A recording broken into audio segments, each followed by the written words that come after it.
وقار كمدا هبكا دولة إثيوبيا وأديكسانيسا inay kula dirirto ciidanka maamulka Tigray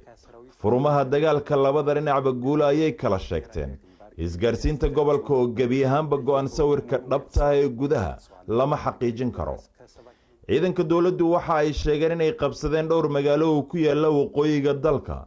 iminkana ay ku socdaan caasimadda gobolka Maqale waxa ay sheegeen inay magaalada Tangiye ku hareereynayaan isla markaana ay lidka diyaaradaha ku garaaci doonaan hizbaችን መቀሌ ያለው hizbaችን waxaan doonaynaa shacabka Maqale inaan fariin u dirno si ay isaga ilaaliyaan weerarada madaaficida iyo si ay isaga xureeyaan falaagada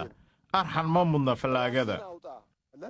hogaamiyaasha Tigraygu waxba kama soo qaadin wararka sheegaya in ciidamada dawladdu magaalooyin qabsadeen waxa ay sheegeen in ciidankoodu la dagaalami doono xadgudubka dawladda in ka badan 30,000 oo qof ayaa horay uga qaxay dagaalada kuwaas oo u gudbay xadka Suudaan dal horaanba la daaladhacay dhibaatooyin dhaqaale iyo kuwa siyaasadeed midowga Afrika ayaa isku raacay in 3 madaxweynayaal hore ah loo diro dalka Itoobiya si ay dhexdhexaadin u bilaabaan wadadaalo lagu doonayo in lagu joojiyo colaadda laakiin dawladdu waxa ay cadeysay dagaalku inuu socon doono waxa ay sheegtay in ergadu aysan tagi karin gobolka Tigray isla markaana aanay wax wada hadal ah la gali doonin siyaasiyiinta TPLF ee halka ka arrimiya lama xaajoonayno dambiilayaasha waad ogtahay in dambiilayaashu ay mudan yihiin in cadaaladda la horgeeyo ma ahan in miiska wada hadalka ay yimaadaan mowqifka dawladduna waa kaa walaalaheenna Afrikaanka ah waxa ay door lixaad la ka qaadan karaan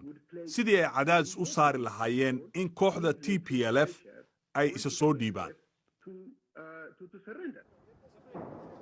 dhanka militariga dawladda ayaa ku gacan sarreyn karta diyaaradaha aanu duuliyuhu saareen ayay ka soo kicin karaan saldhig ku yaala dalka Eritrea kaas oo Imaaraadku maamulo ra'iisul wasaare Abiy Ahmed ayaa hadda markii ugu horeysay ciidamada Tigreega iyo hogaamiyaashooda siiyay 27 saacadood inay isku soo dhiibaan ififaaluhu dagaalku ku joogsanayo ilaa iminka ma muuqato lama garan karo inta ay la eg tahay dhibaatada dhabta ah ee khilaafkan ka soo gaaraysa rayidka laakiin haddii hanjabaaduhu rumoobaan waxaa macquul ah meel intaa ka xun inuu xaalku sii gaaro